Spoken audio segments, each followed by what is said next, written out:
Gravando.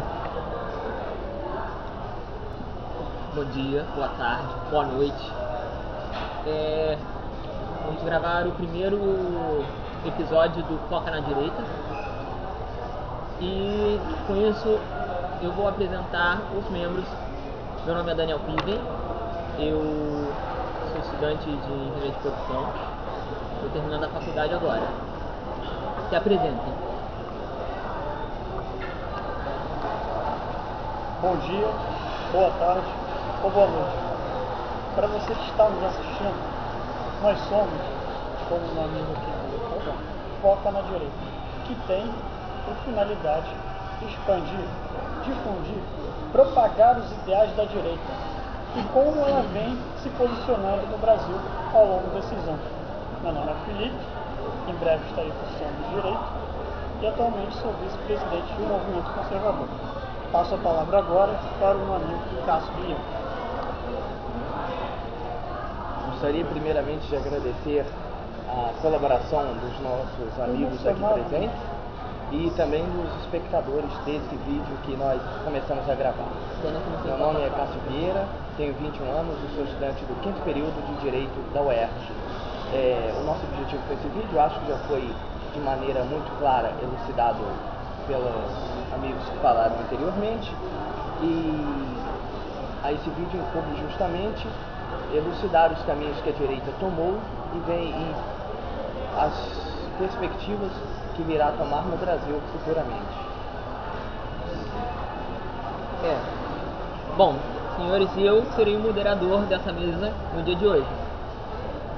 Eu gostaria de perguntar aos presentes, como eu estava perguntando, quais são as perspectivas no Brasil da direita? A direita de fato existe? Quem gostaria de responder essa pergunta? Eu posso responder. Com a sua palavra, Cássio. A direita no Brasil, atualmente, vem passando por um processo passou por um processo de estagnação, principalmente da década de 1980 para cá. Atualmente nós temos um partido político que teoricamente representaria a direita no país, que é o Democratas. Porém, esse partido não vem se dispondo como direita. Na verdade, ele se envergonha, de certo modo, do seu papel como direita no país. Então hoje a direita no Brasil, politicamente organizada, ela não existe. Nós teríamos também o Partido Progressista, herdeiro da antiga Arena e do PDS, mas que a partir do momento que se coaduna com a base aliada petista no governo, se mostra inócuo do ponto de vista de representar uma direita em nosso país. Então a nossa visão da direita no Brasil é que politicamente ela ainda precisa se organizar. Tivemos a Arena, um partido que foi lançado há pouco tempo, uma tentativa, infelizmente, que não rendeu os frutos precisos para alavancar este processo na direita no Brasil. E temos alguns grupos esparsos que tentam trazer esta questão da direita à mídia e à sociedade, porém de maneira pouco frutífera até o momento. Entendemos justamente que esse canal é um dos meios que a direita tenta, por meio de sua própria juventude, alavancar este processo de fazer a direita realmente tomar novo corpo na sociedade como representante de uma parcela significativa da sociedade no nosso país, já que os partidos políticos atuais não cumprem esse papel que deveria ser deles. Bom, agora eu acho que concluí brevemente, passar para Felipe Lano. Bom, Felipe, você tem algo a acrescentar? Você disse que queria manifestar falando?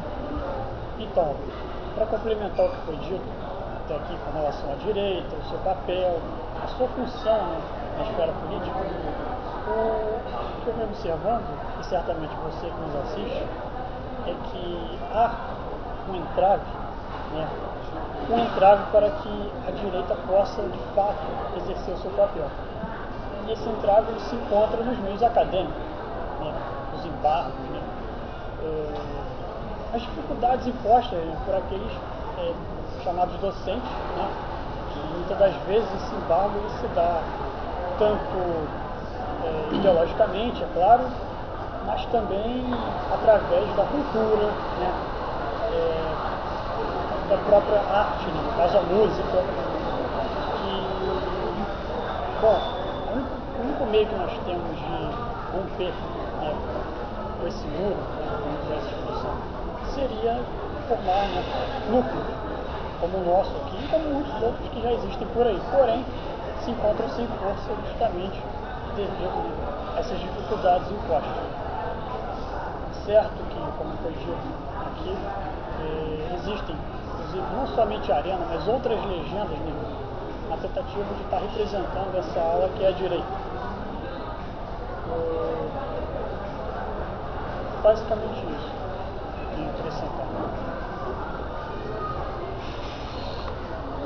Bom, é importante que nós digamos que a direita no Brasil, se é que ela existe, ela não se encontra organizada, ela se divide em dois ramos principais, que é a direita conservadora e os liberais.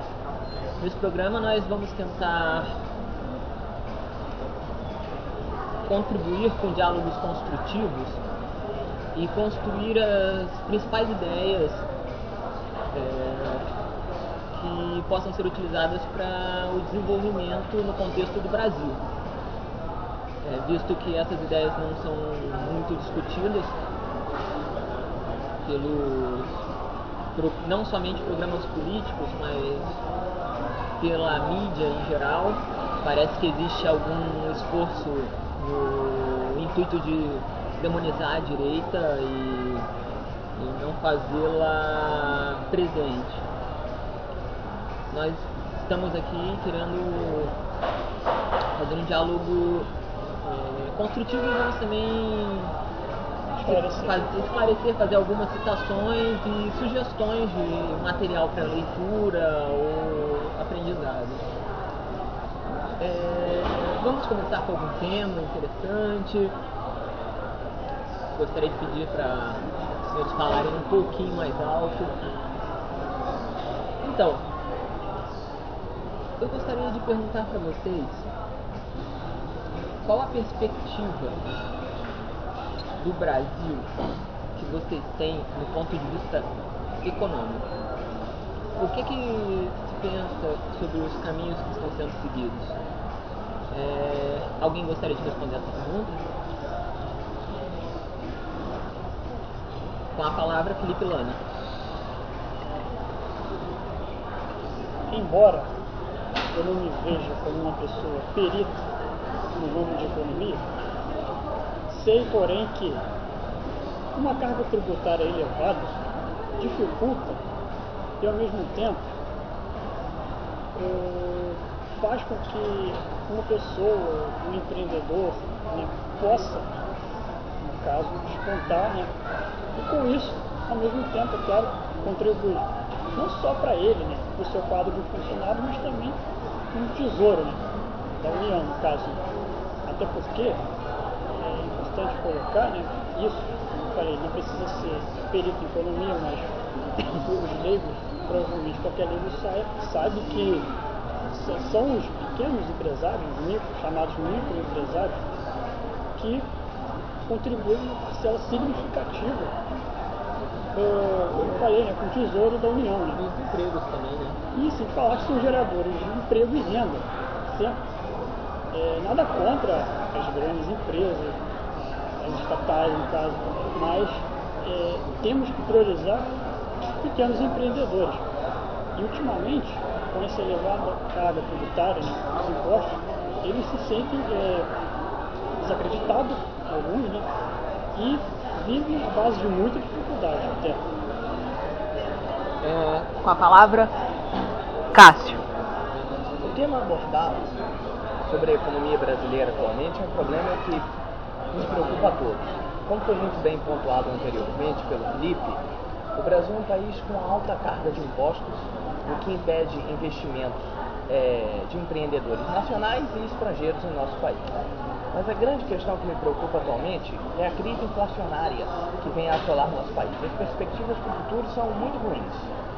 Se a política econômica do governo, ou se o próprio governo, não forem alterados num espaço muito curto de tempo, de maneira total, o que nós teremos será uma recessão que deixará o país em uma situação muito similar à crise inflacionária que nos assolou nos fins da década de 1980 e que foi superada apenas com o Plano Real. Hoje nós estamos vendo todo esse fantasma da inflação retornando ao nosso país. E o governo, com suas obras assistencialistas, o seu gigantismo e a sua ilimitada oferta de créditos, tem contribuído para a deterioração da nossa economia, velozmente. Também está oferecendo crédito a quem não devia. A quem não deveria. O que nós estamos vendo, fora os parceiros comerciais que o Brasil tem. Nós vemos a Argentina essa semana anunciando mais um calote na sua dívida, e esses são os nossos parceiros comerciais. A Venezuela, a Argentina, Cuba. O Brasil ele não faz acordos econômicos com a União Europeia, que apesar de estar também sofrendo a sua recessão, mas tem perspectivas econômicas. Os Estados Unidos saíram da crise e o Brasil procura aliados onde não deveria procurar, existe aliados onde não deveria ter. Você quer acrescentar alguma coisa, Felipe? Uma das coisas que me chamou a atenção, que ele falou, foi com relação à recessão. Há quem acredite que isso não possa voltar. Recessão, desemprego, no caso, né? como ocorrera no final da década de 80, que só foi superado até então pelo Plano Real. Ocorre que nós estamos retrocedendo, essa é a questão, mas poucos percebem. E se nada for feito para conter essa avalanche de inflação, alta dos preços, recessão, desemprego, somente um novo plano, uma nova medida para, de fato, reestabilizar a nossa economia, o que é um pouco difícil. Gostaria de acrescentar uns pontos. Do ponto de vista econômico, eu creio que o Brasil ainda tem muitos pontos a se evoluir. Por exemplo, nunca na história desse país, como o PT gosta de afirmar, os ricos foram tão ricos e os pobres foram tão pobres. Na verdade, houve uma estatização da miséria, uma distribuição de miséria para todos. Distribuir-se Bolsa Família, etc.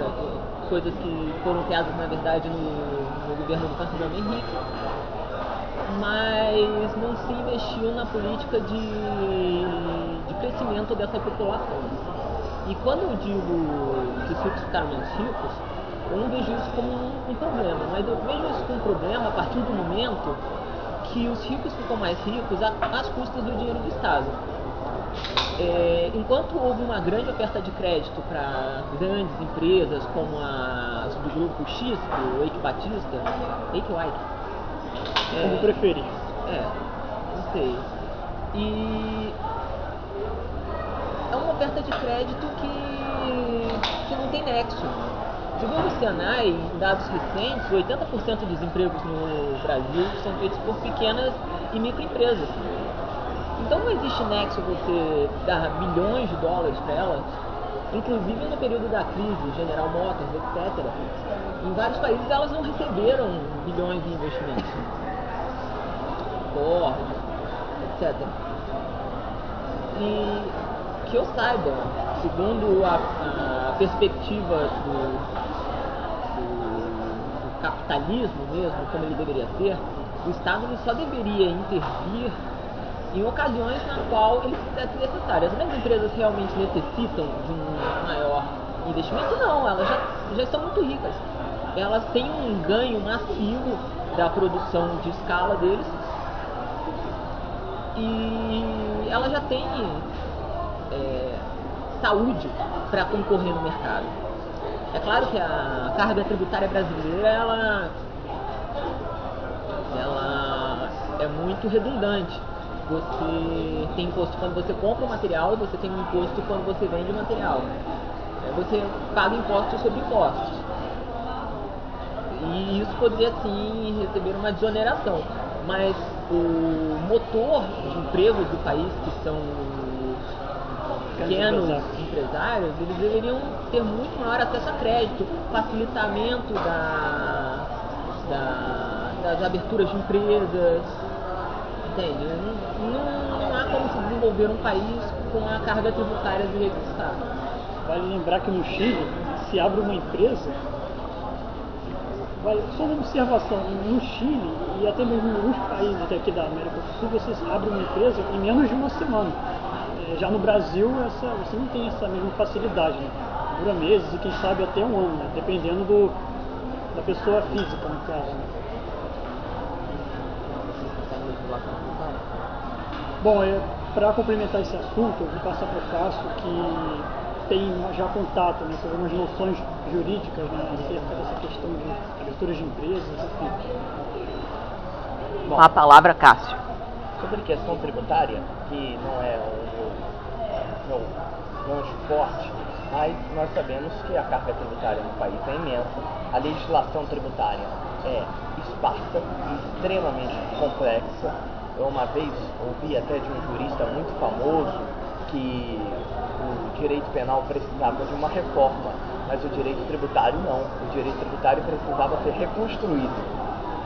Então, essa é o grande problema do Brasil, a reforma tributária, que não sai, tal como a reforma previdenciária, entre outras reformas que estão atravancadas no Brasil, porque o nosso Congresso Nacional tem de botar coisas mais interessantes, como o decreto da Presidente da República, por exemplo, que usurpa competências do Congresso Nacional. Leis desse tipo, né, como, por exemplo, medalhas para oficiais cubanos, que são dadas no Congresso Nacional, isso vem atrapalhando algumas leis necessárias para o nosso país. Mas o nosso governo deve saber o que está fazendo. E iremos para algum lugar, só não sei se é o melhor deles. Eu gostaria de acrescentar alguns termos que nós iremos desenvolver no decorrer dos próximos episódios. Acho que é episódio. Monopólio é um termo com o qual a maioria já está acostumada. Quando uma grande empresa ela é a única vendedora de um determinado produto. E oligopólio é quando um conjunto de empresas grandes empresas, eles são os únicos vendedores de um determinado produto. Existe o inverso também. Esse caso ele não é tão difundido, mas existem os monopsônios, que são quando vários vendedores tem apenas uma pessoa para qual vender. Isso acontece muito no campo com os intermediários. São produtores cooperativas. Não, são produtores pobres que às vezes só tem um intermediário que vende e lucra muito em cima. As cooperativas elas servem para evitar isso. Não, na verdade, enfim. E tem os monopsônios, quando um pequeno grupo de empresas, geralmente grandes também, elas são as únicas compradoras de um determinado produto. Quando eu explico monopólios, oligopólios, monopsônios e oligopsônios, estamos levando em conta o mercado. Porque o capitalismo, o qual se depende, o qual funcionaria bem, é o chamado capitalismo de concorrência perfeita, segundo fala Porter. Entretanto, nós vivemos no mundo em geral uma coisa chamada de concorrência monopolística, que é uma espécie de concorrência imperfeita, na qual existem grandes empresas que detêm uma grande parte do mercado, existem outras empresas, geralmente pequenas, abocanhando diversos outros segmentos, e todas essas empresas produzem produtos substitutos entre si que se diferenciam em termos de público, e assim que se consegue vender os produtos. Ele não é igual à concorrência perfeita, porque existem grandes empresas, mas ele é, de um certo modo, até sutil e equilibrado. Seria o mais próximo que nós temos. No entanto, no Brasil, devido a uma série de políticas que privilegiam apenas uma pequena parcela da elite econômica, e isso inclui, principalmente nesses últimos 12 anos, empresas ligadas ao PT e partidos da base aliada, as estatais e seus principais fornecedores. Muitas vezes é aquele negócio de licitação que não é licitação, né? A estatal é a menos beneficiada. É um cartel. Isso tende muito mais aos oligopólios e oligopsônios. Então nós temos uma concorrência monopolística que, na verdade, ela tende para a concentração do dinheiro para as grandes empresas, e com isso você prejudica as maiores geradoras de empregos, isso prejudica a renda nacional e o indivíduo. Então, não somente isso, como também algumas importações que o Brasil faz acabam tornando a nossa indústria nacional, que está desprotegida, frágil, e só contribui com a dissolução do parque industrial nacional e algumas vezes de outros produtos também. E outras empresas. Alguém quer acrescentar mais? Então, por hoje é só. E nos próximos episódios nós abordaremos outros temas. Bye, bye. Até a próxima.